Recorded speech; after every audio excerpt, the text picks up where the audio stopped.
다음 소식입니다. 윤석열 대통령이 두 번째 순방국인 카자흐스탄에서 오늘 정상회담을 합니다.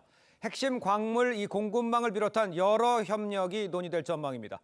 앞서서 투르크메니스탄에서는 국견을 선물받았습니다. 카자흐스탄에서 김정우 기자입니다. 윤석열 대통령과 김건희 여사가 투르크메니스탄의 국견인 알라바이를 안고 활짝 웃습니다. 유목 활동을 해온 투르크멘인들을 지켜준 대표적 양치기 견으로 양국 우호를 위한 선물이 됐습니다. 윤 대통령은 삼국지 적토마의 품종으로 추정되는 명마를 인용해 협력에 속도를 내자고 했습니다. 투르크메니스탄의 명마 아할테게처럼 양국 경제 협력의 속도를 더욱 높여야 합니다. 최고 지도자 부부는 공항까지 배웅 나와 공군 1호기가 이륙할 때까지 손들어 환송했습니다. 두 번째 국빈 방문국인 카자흐스탄으로 이동한 윤 대통령은 곧바로 동포들을 만나 양국 가교 역할에 대한 감사와 적극적인 지원을 약속했습니다. 특히 맨손으로 판 토굴에서 추위를 견디며 척박한 땅을 일군 고려인들의 땀과 노력을 강조했습니다. 우리 고려인 동포들은 이제 정계, 재계는 물론 문학의 학계를 비롯한 여러 분야에 성공적으로 진출했습니다. 중앙아시아 최대 산유국인 카자흐스탄은 우라늄과 크롬 등 핵심 광물 매장량이 세계 1, 2위를 기록하는 자원 부국입니다. 윤 대통령은 오늘 토카예프 대통령과 정상회담을 통해 핵심 광물 공급망 협력을 논의하고 전략적 동반자 관계를 강화하는 협정과 양해 각서가 체결될 전망입니다. 카자흐스탄 아스타나에서 TV조선 김종호입니다. 네, 정치권 소식 전해드립니다. 국민의힘이 오늘 전당대회에 적용할 당원당규 개정안을 발표합니다. 지금처럼 당대표를 한 명만 뽑는 단일 지도체제는 유지하고 국민 여론조사 결과를 반영할 가능성이 높아 보이는데요. 민주당은 법사위 첫 회의를 소집해 해병대원 특검법을 상정할 예정입니다. 최민식 기자의 보도입니다. 지도부 선출을 앞두고 의원총회를 개최하는 국민의힘. 오늘 새 전당대회 규칙을 발표할 예정입니다.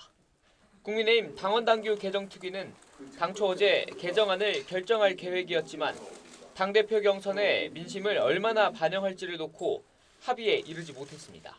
의견 접근이 많이 이루어져가지고 완성된 결론을 말씀드릴 수 있지 않을까 그렇게 생각을 합니다.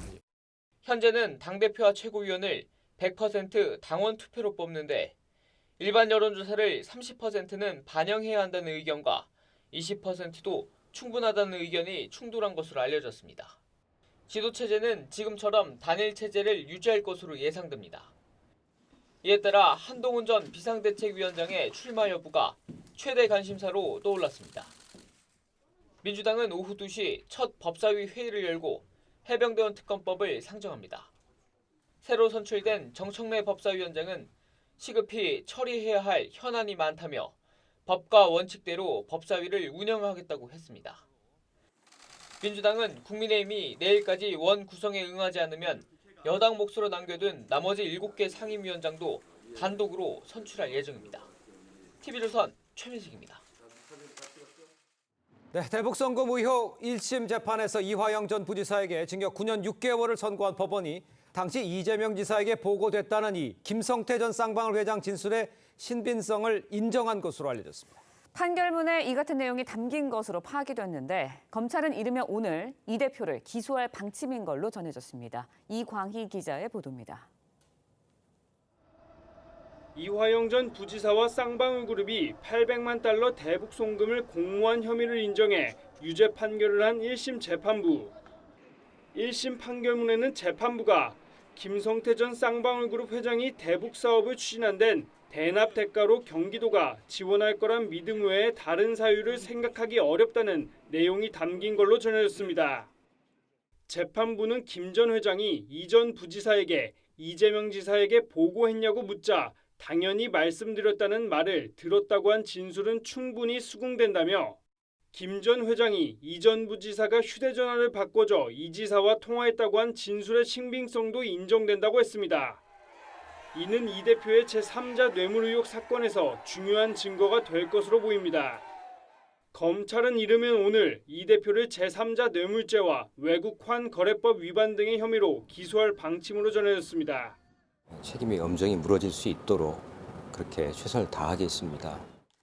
민주당은 국정원 문건을 근거로 대북 송금은 쌍방울 주가 조작용이며 이 대표는 쌍방울과 관련이 없다고 반박해왔습니다. TV조선 이광입니다. 자, 민주당이 단독으로 11개 상임위원장을 선출한 지 하루 만에 곧바로 상임위 가동에 들어갔습니다. 국회 파행이 이어질 것으로 보이는데요. 패널 두 분과 함께 정치권 소식 짚어보죠. 윤기찬 국민의힘 법률위 부위원장, 김종욱 전 민주연구원 부원장 모셨습니다. 안녕하십니까? 네, 반갑습니다. 자, 오늘 야당 단독으로 법사위 첫 전체 회의가 열릴 예정입니다. 정청래 법사위원장 목소리 들어보겠습니다. 11대 7이 총선 의석수 비율대로 가는 거거든요. 7개 상임위원장은 줄 때 받으시기 바랍니다. 그러면 우리가 그걸 가져가서 일을 하겠다. 그것도 이번 주 내로. 자, 직접 들어보셨습니다만 정청래 법사위원장 여당을 향해서 나머지 7개 상임위원장 자리를 줄 때 받아라 이렇게 얘기를 했습니다. 그러니까 안 받으면 그냥 다 가겠다는 얘기 같은데 글쎄요, 뭐 결과를 어떻게 할지는 모르겠지만 발언 자체에 대해서는 어떻게 생각하십니까? 그러니까 본인의 뭐 의사결정에 어느 정도 영향력인지 모르겠지만 네. 실제 의사결정 그 권자는 아니잖아요. 그러니까 상당히 무례해 보이고요. 네네. 왜냐하면 이 사안 자체가 현재 상황 자체가 국민적으로 우려할 상황이거든요. 그러니까 21대 때 보면 저희가 다 가져가라라는 말을 했어요. 예. 당시 미래통합당에서. 그러니까 다 가져가도 특별히 이제 국민적 비난이 덜했죠. 물론 이제 운영 과정에서 문제가 생겨서 다시 원복을 했지만, 예. 근데 지금은 국민의힘이 이걸 다 가져가라라고는 얘기를 하고 있지 않습니다. 그러니까 다 가져간다. 이렇게 먼저 얘기를 누가 하느냐가 또 이 키가 될 것 같아요. 그러니까 국내심은 아직까지는 협상의 그 방침이 변한 건 없어요. 그러니까 법사위만 사서하고 나머지는 다 가져가라는 입장이잖아요. 예. 그런데 민주당에서는 그 법사위만 가져오겠다는 국민의힘의 3개 중에서 이거 받아들이지 않은 상황이고, 그러니까 협상의 진행 중에 있는 것이지 협상이 최종 결렬되지 않았기 때문에 뭐 다 가져간다, 일부가 분할된다, 이것은 이제 민주당의 일부 의견인 거죠. 그렇군요. 일방적 의견. 그런 상황입니다. 알겠습니다. 오늘 법사위 전체 회의에서 윤 대통령의 거부권을 행사했던 이 해병대원 특검법 심의할 예정입니다. 대통령실은 이 야당의 상임위 독식으로 거부권 행사 명분이 더 또렷해졌다 이렇게 밝히고 있는 상황인데 지금 이 상황은 어떻게 이해를 하고 계십니까? 그러면? 뭐 일단 명분을 말씀하시는데 이 사건과 관련해서 핵심적으로 의혹을 받고 있는 분이 대통령 본인입니다. 네. 대통령 본인에 대한 특검에 대해서 본인이 거부권을 행사하는 것이 명분이 있다라고 얘기하는 것 자체가 저는 말이 성립이 안 된다는 생각이 들고요. 예. 특히 이제 법사위에서 최혜병 특검법에 대해서 빠르게 조치를 취하는 이유 중에 하나는 뭐냐면 예. 7월 달이 되면 통신 기록 자체가 소멸되는 상황이 벌어지고 있고요. 그다음에 지금 이 문제와 관련해서 여러 어떤 관계인들이 거짓 진술들을 했던 내용들이 꽤 많이 있죠. 특히 전직 국방부 장관과 현직 국방부 장관이 국회에서 한 내용 같은 경우는 거짓 진술을 일관했다라고 하는 것, 서로 통화한 적이 없었다고 얘기했었는데 통화한 내용이 다 나왔다라는 것, 그리고 예. 관련되어 있는 의혹자들의 핸드폰 자체가 다 깡통폰이었다는 것, 이런 정황들을 보게 되면 네.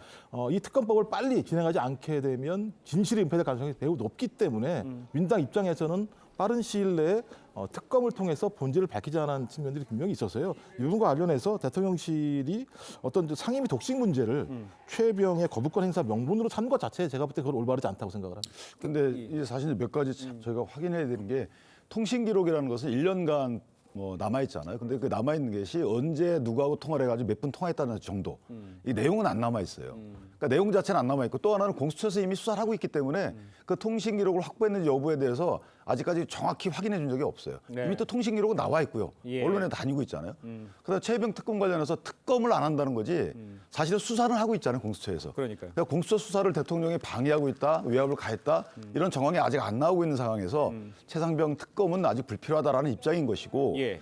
그다음에 이 국회에서 위원장 결정하고 배분 문제는요, 이건 룰을 결정하는 건 똑같은 거예요. 그러니까 위원회하고 위원이 결정된 뒤에 구체적 안건이 거기서 다수결 처리되는 과정하고 다른 거거든요. 예. 기본적인 그릇을 만들자고 하는 건데 일방적으로 민주당이 그릇을 만들어버린 거죠.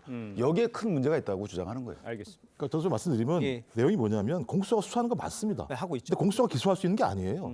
검찰이 기소할 수밖에 없습니다. 근데 지금 검찰 인사를 하고 있는 대통령의 최근에 여러 가지 행태들을 보게 되면 그래서 이 사건을 덮으려고 하는 여기 많지 않은가라는 측면이 분명히 있기 때문에 예. 많은 국민들이 요구하고 있는 특검을 통해서 명백하게 밝히면 대통령이 말씀하신 것처럼 본인이 아무런 문제가 없다면 예. 깔끔하게 정리될 문제인데 그렇지 않은 정황들이 많이 보이니까 예. 특검을 통해서 빨리 가자라고 하는 것이 야당의 입장에서 제기되고 있는 내용인 거죠. 뭐 대통령실의 얘기도 뭐 특검을 안 하겠다는 얘기가 아니라 공수의 결과를 보고하겠다는 얘기를 제가 계속 몇 번씩 말씀을 드렸는데 그 얘기를 하시려는 건가요? 아니 법률적으로 사실은 이제 그럴 우려가 있죠. 그런데 문제는 만약 공수처에서 수사를 한 이후에 혐의가 있다라고 하고 송치를 했는데 검찰이 불기소한다. 그때 특검해도 돼요. 그러니까 지금 공수처의 수사 결과가 어떻게 나왔는지 여부, 그다음에 불송치나 송치의 의견이 타당한지 여부에 대한 아무런 그 진행이 안 됐는데도 불구하고 바로 특검하자는 거는 정치적 공세입니다. 알겠습니다. 특검에 관해서는 얘기가 자꾸 똑같은 얘기가 반복되니까 여기서 마무리하고요. 민주당이 이제 지금 상임위 별도 이제 부처 업무 보고를 요구하고 불응하면 청문회를 추진하겠다. 필요한 사안에 국정조사도 하겠다. 이렇게 이제 예고를 한 상황이에요. 제가 이제 국민의힘의 이제 법률 부위원장께 여쭤보고 싶은 거는 지금 이 상황을 대처하는 것이 이제 뭐 우원식 국회의장 앞에서도 뭐 시위도 했습니다만 이 상황을 뉴노멀로 인정을 하고 이제 들어가서 할 것이냐 아니면 뭐 의원직 사퇴를 통해서 다른 특단의 조치를 통해 이거를 어떻게 생각하고 있습니까? 국민의힘에서는. 일단 의원직 사퇴는 이제 여당이기 때문에 사실은 이제 어렵죠. 예. 그리고 지금 들어간다고 하는 것도 무작정 들어간다고 하는 것도 좀 말이 안 돼요. 왜냐하면 일단 우원식 의장이 상임위를 강제로 배정했는데 헌재에서 이게 문제가 없다고 한 번 나오긴 했지만 문제는 뭐냐면 각 상임위별로 이해관계가 얽힌 사람들이 있을 수 있어요. 그럼 그 상임위에 대해서 공직자윤리 거기에다 신고를 해야 되고 이 해당 상임위에 본인의 뭐 사업하고 이해관계가 얽힌다 그러면 심사해가지고 회피해야 돼요. 이런 가능성을 아예 국회의장이 다 막아버린 거죠. 그러니까 이거 국회법에도 어긋나는 거죠. 그러니까 이런 여러 가지 사정을 감안한다 그러면 현안 질의한다고 하죠. 정부 부처 사람도 안 나옵니다. 그럼 청문회 한다는 이유는 정부 부처 안 나오는 사람들을 정인 채택하려고 하는 거예요. 그래서 압박 고발하겠다는 거죠. 이게 굉장히 국정 한축을 압박하는 거죠. 그러니까 지금은 아직 제가 아까 말씀드린 대로 협상이 진행 중이기 때문에 저는 여기서 국민의힘이 새로운 협상을 내야 된다고 봅니다. 그러니까 이제 세 개의 상임위원장이 있잖아요. 거기에 대해서 가방의 운영이 그다음에 이제 법사위인데 예전에 21대 때 했던 것처럼 과방위와 운영위는 이제 여당이 갖고 과방위는 뭐 야당이 갖는다고 치고요. 법사위를 뭐 1년씩 나눠 갖는다든지 이렇게 새로운 안을 국민의힘이 지금 내야 되는 것이지 지금 가만히 민주당의 처분만 바라고 있을 필요는 없다. 그래서 그런 새로운 제안을 하고 국회의장께 이 제안을 토대로 해서 협상을 중지해달라고 촉구를 해야 되는 거죠. 그렇게 알겠습니다. 협상에 다른 제안을 해서 조금 더 협의하는 모습으로 바뀌어야 된다라는 걸 말씀하신 것 같아요. 그런데 국민의힘 우원식 국회의장이 편파적인 국회 운영을 하고 있다면서 일단 사퇴 촉구 결의안을 제출을 했습니다. 여당 목소리도 한번 들어보겠습니다. 강제적으로 국회의원 상임위를 배정하는 등 의회 민주주의를 심각하게 훼손하였음. 국회의 정상적 운영을 위해 우원식 국회의장의 사퇴를 강력히 촉구하는 바입니다. 자, 우원식 의장에 대해 사퇴를 촉구한 것에 대해서 민주당은 어떻게 보십니까? 뭐 제 생각에는 빨리 좀 국민의힘이 국회에 들어왔으면 좋겠다는 생각이 들고요. 기본적으로 국회의장은 국회법에 따라서 원구성 일정에 따라서 조치를 취한 거예요.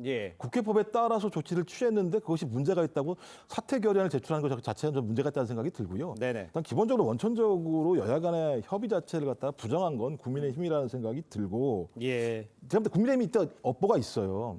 왜냐하면 국회에서 국회법에 따라서 합법적으로 통과된 법률안에 대해서 대통령은 대통령의 생각과 다르다고 거부권을 행사하고 국민의힘이 법사위원장으로 있으면서 자기들이 생각하지 않는 법들에 대해서는 꼭 쥐고 저희 심의조차도 제대로 하지 않는 상황이 벌어지고 통과된 법 같은 경우 또 정부에서 소위 시행령을 통해서 바꾸는 형태로 입법권을 침해하고 있는 상황에서 야당 입장에서는 이 문제를 해결할 수 있는 유일한 방법이 법사위원회를 통해서 법안을 원활하게 심의하고 통과시킬 수 있도록 조치 하나밖에 없는 상황들이 분명히 있어요. 저는 그래서 그런 부분과 관련해서 국민의힘 스스로가 했던 업보들에 대한 입법권 방어 차원에서 민주당이 조치를 취하는 거기 때문에 저는 이것 가지고 문제 제기한다면 오히려 대통령과 국민의힘이 지금까지 보여왔던 입법권 침해 부분에 대해서 절대 다수를 가지고 있고 패스트트랙도 있는데 굳이 법사위원까지 해야 된다는 거에 대해서 어떻게 생각하세요? 아니 근데 저 말씀이 사실 안 맞는 것이 자 법사위에 김도우 위원장이 틀어지고 있다는 거잖아요. 근데 법사위 소관 안건, 예를 들면 특검법 이런 거는 180일 정도 갖고 있을 수 있죠. 패스트트랙을 한다 하더라도.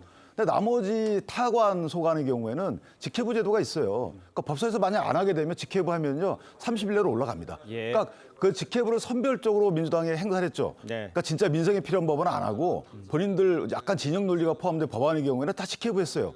그 대통령 거부권 유도했죠. 그러니까 예. 대통령 거부권을 뭐라고 할 것이 아니고 만약에 의회에서 여야가 충분히 토론하고 격의하고 결론이 난 거를 대통령이 거부했다. 그럼 대통령 거부권을 비난할 명분이 쓰는 거지만 현재같이 안건 조정기도 패스하고 그다음에 토론도 안 하고 일방적으로 다 패싱해가지고 온 법안을 대통령이 국민의 이익을 위해서 거부권 행사한다는데 비난할 수 있는 논리가 있나요? 저는 그 자체가 문제라고 봅니다. 제가 정반대 논리가 작동한다는 거예요. 대통령실에서 거부한 내용이 있으면 여당이 협상을 안 해요. 협의가 안 되는 상황이 있으니까 야당은 그걸 계속 묵혀둘 수가 없잖아요. 그러니까 국회법에 따라서 통과를 시켜요. 그럼 대통령이 그걸 거부권을 행사해요. 그러니까 대통령이 마음만 먹으면 법안은 통과가 안 되는 거예요. 이런 상황을 갖다 타개한다고 얘기를 하는 건데 네. 거기에 중요한 고리로서 법사위원장이 존재한다는 거죠. 네. 근데 이태원 특별법도 예, 예. 거부권 행사한테 짧게 통과됐잖아요. 예, 예. 그러니까 거부권이라고 저희 표현하지만 재의결 요청이에요. 그러니까 국회 가서 이거 대통령이 못 받겠다. 뭐 이유가 있겠지. 그럼 여야가 맞대고 다시 재의결할 그러니까 다시 협상하고 논의하고 그래서 재의결 절차를 취하면 되죠. 그래서 만약에 여당을 설득했어요. 예. 민주당이. 그럼 재의결 되는 거죠. 예. 이게 헌법적 제도예요. 근데 이걸 안 하고 그냥 정치적으로 비난만 한다? 내가 일방적으로 통과시킨 법안에 대해서는 다 맞고 여기에 대해서 대통령이 이거 옳지 않다라고 제의유기한 거는 틀리고 어떻게 이렇게 양보를 하죠? 알겠습니다. 양쪽이 주장하시는 게 뭔지 충분히 이해가 되고요. 22대 국회 쉽지 않아 보인다는 생각 다시 한번 들게 되네요. 일단 다음 이야기도 좀 해보죠. 국민의힘이요. 민주당이 이재명 대표 방탄을 위해서 폭주하고 있다. 이런 주장하고 있죠. 검찰이 이르면요. 오늘 대북송금 의혹 관련해서 추가 기소할 방침입니다. 이 대표의 사법 리스크 한층 커진 상황이다. 이렇게 분석을 하고 계십니까? 저는 이제 사법 리스크가 좀 구체화된다. 물론 구체화된다. 시기적인 문제는 있어요. 이게 재판이 언제 마무리되느냐가 문제가 있지만 네. 대장동 사건 등은 이제 배임이 주된 거잖아요. 그렇기 때문에 이 배임 입증이나 그 과정이 지난합니다. 예. 더 오래 걸릴 것 같고 다만 이 부분은 지금 이화영 부지사에 대한 1심 재판에서 상당히 자세하게 판결을 해놨어요. 네네. 그리고 그 판결의 내용을 구체적으로 들어가기 이전에 크게 보면은 이화영 부지사를 필두로 하는 경기도 측과 이거 이 대표가 포함이 돼 있는 거예요. 최종 결재권자니까. 예. 경기도 측과 그다음에 쌍방울간에는 서로 간의 이해관계가 맞았기 때문에 쌍방울이 돈을 대신 내준 거다. 이게 기본적인 맥락이에요. 그러면 거기에 구체적인 이해관계가 어떻는지에 관한 자세한 설시가 나오지만 네. 이게 인정됐기 때문에 이 대표가 난 몰랐다라고 하는 것은 왜 본인이 최종 결재권자고요. 네네. 대북 사업은 본인이 주도적으로 추진을 했고 또 보도자료까지 낸 적이 있단 말이에요. 관련해서. 예. 그렇기 때문에 저는 이 부분을 피해 나가기는 어렵다. 따라서 시기적인 문제일 뿐이지 기소 이후에 유죄 판결 나올 확률은 조금 더 높아졌다. 이렇게 판단합니다. 알겠습니다. 자, 이런 상황에서 이제 재판부가 이화영 전 부지사가 전화를 바꿔줘서 이재명 대표와 김성태 전 회장이 통화를 했고 또 이화영 전 부지사가 이재명 당시 경기도지사에게 대북 송금 과정을 보고했다.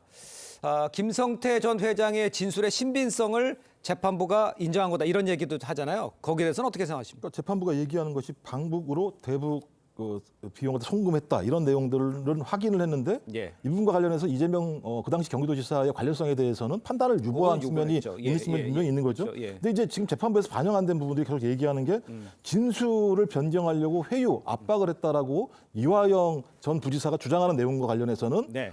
심리를 제대로 하지 않은 측면들이 분명히 있기 때문에 이 부분 자체가 만약에 심리가 벌어지게 되면 저는 검찰 같은 경우 이 사건과 관련해서 손을 떼야 되는 상황이 벌어질 수도 있는 거죠. 그냥 진술협박 문제가 분명히 존재하기 때문에요. 예. 또 하나는 이화영 전 부지사나 김성태 전 회장이나 둘 다 진술을 변경한 사람들이에요. 네. 근데 일방적으로 김성태 전 회장의 주장만을 일방적으로 수용한 측면들이 분명히 있고 판결문을 제가 다 읽어보진 않았습니다만 네, 네.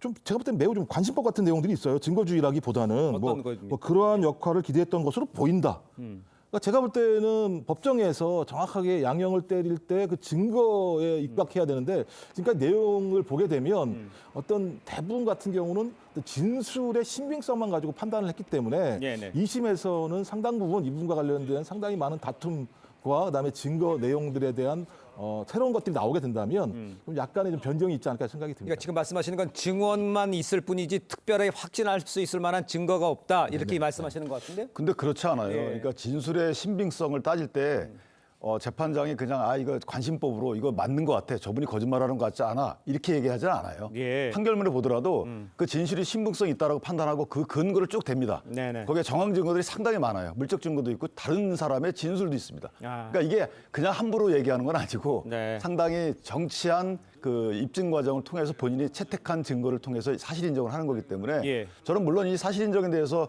당사자는 납득하지 않을 수 있죠. 그런데 항소를 통해서 다투면 되겠지만 정치권에서 오히려 문제 제기하는 그 관점 자체가 굉장히 관심법이죠. 아닐 것이다. 그거 믿음에 기초한 것이지 이게 논리에 기초한 건 아니고 증거에 기초한 비판도 아니에요. 오로지 이재명 대표를 막기 위해서 여태까지 그래 왔잖아요. 그러니까 이재명 대표가 연루되지 않았으면 좋겠다라는 희망 섞인 이 희망에 기초해서 모든 걸 다 짜고 있잖아요. 예. 그렇기 때문에 오히려 이게 논리적 설득이 안 되는 거라고 저는 생각을 합니다. 그러니까 이제 두 가지의 내용들을 얘기할 수 있죠. 하나가 말씀하신 부분인데 저희 검찰이 진술을 해요. 압박했다라는 내용 자체는 이화영 전 부지사만 얘기한 게 아니라 그 현장을 봤다라고 얘기하는 쌍방울 관계자의 진술이 나온 내용입니다. 네네. 그 법원에서 채택이 안 됐습니다만 예. 또 하나는 국정원 문건에서는 이 내용 자체가 실제로 주가 조작이라고 규정한 문건들 내용들이 분명히 있어요. 예. 그리고 제가 알기로는 쌍방울과 관련해서 쌍방울이 북한과 광물 문제와 관련해서 MOU를 맺었다는 내용도 분명히 나와 있어요. 예. 이런 정황 증거가 자체 같은 경우는 배격이 됐다라는 측면들이 분명히 있기 때문에 이 1심 이후에 이제 항소를 할 거니까 2심 과정에서 이런 부분에 대해서 재판부가 어떻게 판단할 것인지에 대해서는 다시 한번 좀 지켜볼 필요가 있다는 말씀을 드리는 겁니다. 국가정보 그 주가 조작으로 해서 국가정보 그 부분에 대해서는 재판부도 보고서 그것이 증거를 할 수 있는 상황이 아니다라는 얘기를 했다는 걸로 좀 다시 그렇죠. 말씀드릴게요. 왜냐하면 이게 이제 법률가 토론하니까 자세히 말씀 안 예, 예. 드리겠지만 국가정보원의 문건은 여러 가지가 나옵니다. 그중에 이제 뭐 주가 조작의 수익금을 이용남에게 준 것을 보인다. 이거는 국정원이 그 사람들을 만나서 한 것이 아니고 쌍방울 직원들의 인터뷰를 통해서 딴 거예요. 네. 그러니까 이게 그 쌍방울 직원의 말 자체가 주관적이고 이건 객관성이 없다라고 재판부가 판단한 걸 수도 있는 거죠. 예. 국정원의 문건 자체가 굉장히 공신력 있는 건 아니고 그 문건을 생산하게 된 기초 자료가 문제가 있으면 그 채택하지 않는 거죠. 또 다른 예. 국정원 문건들도 많아요. 그러니까 재판부가 한두 개만 편파적으로 본 것은 아니라는 거고 또 하나는 예. 그러니까 관련자들의 진술의 신빙성을 따질 때 먼저 임의성을 따집니다. 그러니까 임의성이란 건 뭐냐면 이 사람이 의사대로 진술한 것이냐, 회유, 압박, 협박, 고문에 의한 거 아니다라는 거, 예. 그건 전제가 되는 거기 때문에 예. 신빙성을 인정했다는 것은 임의성을 다 인정했다는 거고, 예. 따라서 그 쌍방울 회장이나 그다음에 이화영 부지사에 대한 진술의 신빙성 인정했다는 거는 이 사람들의 진술의 회유 협박으로 인해서 뭔가 왜곡되지 않았다는 것을 깔고 들어갔다. 그렇게 생각하시면 될 것 같아요. 알겠습니다. 그 당헌 개정 그 얘기를 좀 잠깐 해볼게요. 이재명 대표를 위한 당헌 개정이라는 이야기를 하면서 김영진 의원이 비판을 많이 했어요. 민주당 내에서는 이 상황은 어떻게 보고 계십니까? 일단 뭐 김영진 의원 같은 경우 말씀하신 것처럼 이 당원 개정과 관련해서 내부에서 입장 자체는 당 대표가 대선 후보로 나갈 수 있는 여지가 현행 당원에 의해서는 빡빡하다. 이런 부분에 대한 유연성을 두자라고 하는 측면의 얘기입니다만 국민들이 이 얘기를 들을 때에는 말씀하신 것처럼 이재명 당 대표를 위한 당원 개정 아니냐라고 하는 의구심이 많기 때문에 충분한 토론을 통해서 국민들이 납득할 만한 시간이 필요한 게 아니냐라고 하는 게 이제 김영진 의원이 얘기하는 거고, 그래서 김영진 의원 같은 경우는 다 아시겠습니다.만 7인의 멤버 중에 한 명이었었고 중앙대 선후배 관계이기도 하고 당대표 시절에는 정무조정실장이라고 가장 최측근에서 일했던 사람입니다. 저는 이런 측면에서는 당 내부의 갈등이라기보다는 저희 국민들이 판단했을 때 민주당이 생각하고 있는 당원 개정의 핵심적인 이유를 다르게 왜곡해서 국민들이 이해할 수 있으니 그 부분과 관련해서 충분한 시간을 가져야 되는데 너무 지도부가 빠르게 조치한 거 아니냐. 그럼으로써 오히려 당원 개정의 진정성 자체가 훼손된 측면이 있다라고 문제 제기한 거기 때문에 저는 뭐 김영진 의원의 문제 제기 같은 경우는 일정한 타당성이 있다. 일단 통과가 됐기 때문에 그걸 다시 이제 돌리기는 어려운 상황입니다만 충분히 이 부분에 대한 대국민 설명은 필요하다고 생각을 합니다. 그러니까 그렇게 이제 좋은 취지로 얘기를 했는데 강성 지지층은 바로 이제 또 수박이라고 그러고 이제 공격하는 상황이 돼버리니까 이걸 어떻게 이해를 하면 좋겠습니까? 저는 김 의원이 이재명 대표를 진짜 위하는 것 같아요. 왜냐하면 지금 이렇게 되면요 누가 출마하겠습니까? 저 사전선거운동이라는 말이 나오잖아요. 그러니까요. 지금 이렇게 한 사람을 위해서 규정 당헌까지 바꾼다 그러면 누가 나오질 않겠죠. 그럼 민주당 입장에서 보면 색다른 주장들이 펼쳐질 공간이 없어지는 거고, 그다음에 저번에도 말씀드렸지만 아니 당원들이 뽑은 당대표의 임기를 실제 그렇게 따지면 1년이거든요. 그 3월에 그만둬야 되니까. 그런데 이거를 당무위원회에서 바꾼다. 이것도 문제가 있는 거죠. 네, 알겠습니다. 자, 오늘 두 분 말씀은 여기까지 듣겠습니다. 고맙습니다. 감사합니다. 네, 18일 예정된 의료계 집단 휴진이 확산되는 분위기입니다. 서울대병원에 이어서 서울 아산병원도 오늘 휴진 여부를 결정을 해서 5대 병원 연쇄 참여가 예상이 됩니다. 전국 40개 의대 교수 단체도 이 정기 총회를 열고 휴진 참여 여부를 결정할 예정입니다. 최원영 기자입니다. 울산의대 교수협의회 비대위가 휴진 논의에 들어갔습니다. 설문조사를 실시해 휴진 여부와 시점, 방식 등을 결정할 예정입니다. 18회 의협 거기 참여하는 거 하고 서울대처럼 하는 휴진 방법에 대해서 어떻게 할지 논의했고요. 서울대병원에 이어 아산병원도 휴진을 결정할 경우 총파업 분위기는 빅5 병원 전체로 확산될 것으로 보입니다. 삼성서울병원과 세브란스병원은 오는 18일 의료계 총파업에 동참 의사를 밝혔고 서울성모병원은 총회를 열고 휴진 여부를 결정할 예정입니다.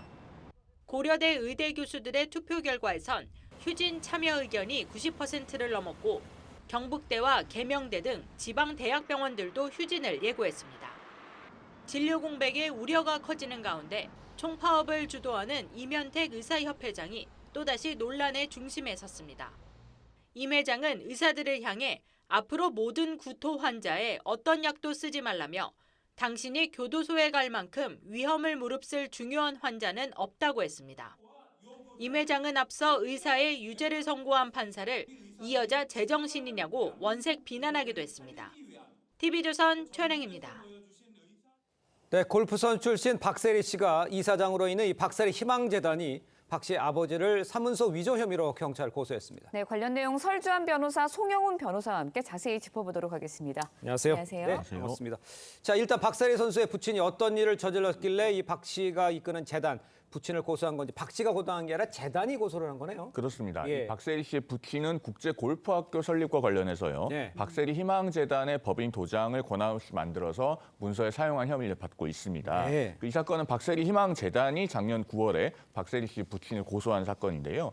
재단 측에 의하면 박 씨의 부친은 국제 골프학교를 설립한 업체로부터 참여 제안을 받고 재단의 법인 도장을 몰래 만들어서 사용했다고 알려지고 있습니다. 네. 그리고 설립업체가 이 관련 서류를 행정기관에 제출을 했는데요. 재단 측에서는 그 서류를 보고 위조된 도장인 것을 알았다. 지금 이렇게 밝히고 있습니다. 이 사건은 최근에 경찰이 검찰의 기소 의견으로 송치를 했고요. 예. 박세리 희망재단은 국제 골프학교 유치 및 설립 계획이 전혀 없다라고 밝히고 있는 상황입니다. 네, 물론 이제 재단이 아버지를 고소한 거지만 그래도 일각에서는 박세리 씨가 재단의 이사장으로 있기 때문에 사실상 딸의 아버지를 고소한 건 아니냐 이런 시각도 있는데 어떻게 보세요? 그러니까 뭐 특히나 이 재단 이름에 또 네. 박세리 선수 이름이 들어가 있는 상태여서 오히려 그렇게 좀 오인될 확률 좀 그런 염려는 있는 것 같습니다. 네. 그렇지만 아까도 앵커께서 말씀해 주셨다시피 네. 재단이라고 하는 우리가 법인이거든요. 법인이 어떤 그 박세리 선수의 부친인 개인을 고소한 것이기 때문에 뭐 명백하게 법적으로 얘기를 하면 박세리 선수가 아버지를 고소했다 이렇게 보기는 좀 힘들고요. 네. 어떤 재단과 관련해서 왜냐하면 재단이 이것은 피해자거든요. 그러네요. 재단의 명칭이라든지 명의를 이용해서 지금 외부에서 어떤 사업 투자를 받는 과정에서 예. 어떤 재단 명의의 문서를 위조했다라는 것이 지금 혐의 사실이기 때문에 예. 어찌됐든 간에 뭐 박세리 선수가 뭐 이 재단이 고소를 하는 거에 찬성, 가부 어떤 이런 부분에 대해서는 명확하게 대외적으로 나와 있지는 않고 있고 그렇기 때문에 재단이라는 법인이 이 박세리 선수의 부친을 고소한 것으로 봐야 될 것 같습니다. 네. 아, 그렇지만 그 박세리 씨가 참고인으로 조사를 받을 가능성 이건 어떻습니까? 이미 받았을 가능성도 그래요? 있고 받지 않았다면 받을 가능성이 있습니다. 네. 왜냐하면은 이런 유형의 사건에서 이제 가장 쟁점이 되는 것은 이 사문서 위조 혐의에 있어서 작성자가 문서를 작성할 권한을 위임을 받았는지 여부입니다. 그러니까 명시적으로든 묵시적으로든 이 박세리 씨의 부친이 도장을 만들고 문서에 날인을 할 권한을 받은 적이 있느냐 이제 이것이 핵심인데요. 예. 그걸 확인하려면 결국 이 재단 대표자의 진술을 확인해야 됩니다. 그런데 예. 제가 이 방송에 들어오기 전에 박세리 희망재단의 법인 등기를 확인해 보니까 예. 박세리 선수가 대표권이 있는 유일한 이사입니다. 그렇다면은 박세리 씨를 조사해야만 이 부분을 확인할 수 있을 것이기 때문에 네. 경찰이 기소 의견으로 송치했다면 이미 비공개로 참고인 조사를 했을 가능성도 있고 하지 않았다면 검찰에서 이 부분을 보강 조사할 가능성도 남아 있습니다. 그러니까 박세리 씨가 이 재단의 유일한 이사다. 대표권이 있는 유일한 이사다. 이사입니다. 알겠습니다. 네, 예. 검찰의 조사 결과 어떻게 나올지 좀 지켜봐야 할 것 예. 같고요. 다음 이야기도 해보도록 하겠습니다. 우리은행의 한 지점에서 대리급 직원이 약 100억 원을 횡령한 사고가 발생했습니다. 2년 전에도 이런 비슷한 사고가 있었는데 진짜 어마어마한 금액인데 이게 그러니까 어떻게 또 벌어진 건가요? 같은 은행에서 그러니까요. 과거에는 뭐 700억 원대의 횡령 사고가 발생했는데 이번에도 비슷한 사고가 발생한 것입니다. 네. 우리은행 김해 지점에서 그 30대 직원 A 씨가 자신이 횡령을 했다면서 자수를 하게 된 거예요. 근데 이게 어떤 과정에 있었냐면 우리은행 본사에서 이 대출 과정에서 뭐가 좀 이상하다. 이 대출 과정에서 이 업무를 실제로 했던 이 A 씨에게 소명을 좀 해라라고 하니까 본인이 바로 경찰에 가서 자수를 하게 된 케이스거든요. 근데 이 대출 신청서와 어떤 입금 내역서라든지 이런 서류들을 위조하는 방식으로 해가지고 이 대출금을 빼돌리는 방식으로 해서 100억 원 가량의 어떤 우리은행 고객 어떤 이 돈을 횡령을 한 것인데 이 대부분 어디다 썼나 이런 거 확인을 해보니까 가상화폐 투자를 했다. 근데 손실을 거기서 한 60억 정도를 봤다라고 해서 그러니까 초기에 어떤 이 횡령을 하게 된 어떤 범위, 그러니까 그 범행 동기는 이 본인이 소액으로 가상화폐 투자를 해서 손실이 나게 되자 그걸 계속 욕심을 내다가 지금 어찌 보면 은행 돈까지 손을 댄 것이라고 볼 수 있을 것 같습니다. 알겠습니다. 지금 설 변호사께서도 언급을 해줬습니다. 우리은행 불과 2년 전에도 700억 원대 횡령 사고 발생했었죠. 자, 이 정도 되면 뭐 이 감시를 도대체 어떻게 하는 건지 좀 책임을 물어야 될 상황 아닌가요? 그렇습니다. 우리은행의 내부 통제 시스템이 정상적으로 작동을 하고 있는 것이냐 이런 의구심 어린 시선이 있는 상황이죠. 말씀하신 것처럼 재작년 4월에 우리은행 기업개선부 소속 차장급 직원이 그 712억 원이나 되는 막대한 금액을 횡령한 사건이 있었습니다. 맞아요. 당시에 이 직원은 징역 15년을 확정을 받았는데요. 이번에도 또 100억 원가량의 횡령 사건이 발생을 하면서 그 우리은행의 철저한 원인 진단과 또 재발 방지책이 필요하다는 지적이 많이 있습니다. 그래서 지금 금융감독원의 검사를 받게 될 것으로 보이고요. 그 우리은행의 내부 통제가 지금 정상적으로 작동하지 않고 있는 원인을 집중적으로 확인하게 될 것 같습니다. 네, 알겠습니다. 다음 이야기도 짚어보도록 하겠습니다. 학교 폭력 피해 학생의 유족을 대리하면서 재판에 제대로 출석하지 않아서 패소하게 한 권경의 변호사 기억하시는 분들 많을 텐데요. 유족에게 5천만 원을 권 변호사가 배상을 해야 한다라는 법원의 판결이 나왔습니다. 그런데 유족 측에서는 이제 법원의 결정에 대해서 항소를 하겠다는 입장이에요. 네, 뭐 금액 자체는 5천만 원을 유자료로 이제 판결을 선고를 한 건데요. 뭐 다른 사건에 비하면 금액이 적지는 않은 금액입니다. 그렇지만은 유족 입장에서는 이 권경의 변호사가 어떤 재판 수행을 불성실하게 함으로써 받은 피해가 이것보다는 훨씬 더 크다. 그러니까 당초에 청구를 했던 위자료 금액보다 반도 되지 않은 금액이라는 점에서 아마 좀 실망을 하셨고 또 언제까지 이 권경의 변호사가 진심 어린 반성과 사죄를 하는지에 대해서도 조금 보고 싶다라는 의미에서 항소를 결정하신 것 같습니다. 알겠습니다. 알겠습니다. 두 분 말씀 여기까지 듣겠습니다. 고맙습니다. 고맙습니다. 감사합니다. 네, 온라인 쇼핑몰에서 판매되는 이 외국산 프로폴리스 제품 중에 상당수가요, 항산화 성분이 표기보다 적게 들어있는 것으로 조사가 됐습니다. 네, 반대로 성분이 너무 많이 들어있는 제품도 있었는데요. 이 같은 경우에는 건강에 악영향을 줄 수도 있어서 주의가 필요하다고 합니다. 윤수영 기자의 보도입니다. 검색창에 프로폴리스 제품을 검색하자 다양한 가격대의 제품들이 나옵니다. 항균 기능이 있어 코로나를 계기로 판매량이 급증했는데 온라인 쇼핑몰에서 판매되는 프로폴리스 제품 중 44%가 해외 직구 제품입니다. 그런데 한국 소비자원 조사 결과 해외 직구 제품 중 프로폴리스의 핵심 항산화 성분인 플라보노이드 함량이 제품 표기와 다르거나 국내 기준치에 맞지 않는 제품이 많은 것으로 나타났습니다. 제가 들고 있는 이 제품은 스포이드로 섭취하는 독일산 제품인데 1ml당 35mg이 들어있다고 표시된 함량과 달리 실제로는 100분의 1만 들어있었습니다. 반대로 일부 제품은 플라보노이드가 너무 많아 문제가 됐습니다. 국내 권장 섭취량은 하루 20에서 40mg으로 과다 섭취할 경우 부작용을 일으킬 수 있습니다. 장기간 섭취했을 경우에 간 독성을 유발할 수 있다라는 연구 결과가 있기 때문에 규정을 무시하고 감기 예방, 면역력 강화 등 효능을 표기한 제품들도 적발됐습니다. 기능성에 대한 기대감 때문에 해외 제품들을 많이 구입하고 계시는데요. 소비자분들의 주의가 필요합니다. 소비자원은 정식 수입된 제품을 구매하라고 당부했습니다. TV조선 윤수영입니다. 네, 조 바이든 미국 대통령의 차남이 불법 총기 소유 혐의 재판에서 유죄 판결을 받았습니다. 미국 현직 대통령의 자녀가 중범죄로 유죄 판결을 받은 건 처음인데요. 11월 대선에서 재선을 노리고 있는 바이든 대통령에게는 적지 않은 타격이 될 전망입니다. 이정민 기자의 보도입니다. 조 바이든 미국 대통령의 차남 헌터 바이든이 어머니 질 바이든 여사 손을 잡고 법정을 나섭니다. 미 델라웨어주 윌밍턴 연방법원에서 현지 시간 11일 열린 불법 총기 소유 혐의 재판에서 헌터가 유죄 판결을 받았습니다. 헌터는 2018년 마약을 사용한 중독자임을 숨긴 채 권총을 구매, 소지한 혐의로 지난해 기소됐습니다.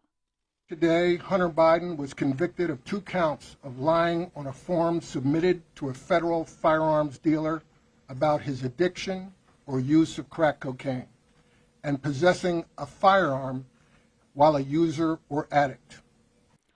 바이든 대통령은 성명을 통해 대통령이지만 아버지이기도 하다며 아들을 사랑하고 재판 결과를 수용한다고 밝혔습니다. 미 현직 대통령 자녀가 중범죄 혐의로 형사 기소돼 유죄 판결을 받은 건 처음으로 11월 대선에서 재선을 노리는 바이든 대통령에겐 악재가 될 전망입니다. 경쟁자인 트럼프 전 대통령은 최근 성추문 입막음 뇌물로 유죄 판결을 받고 위기가 닥쳤는데 트럼프 측은 바이든의 가족 범죄 제국에 대한 부패한 통치는 11월 5일 끝날 것이라고 날을 세웠습니다. 미 언론은 최고 25년 징역형도 가능한 혐의지만 초범이어서 중형을 받진 않을 걸로 전망했습니다. 바이든 대통령은 헌터가 유죄를 받더라도 사면하지 않겠다고 밝혔습니다. TV조선 이정은입니다.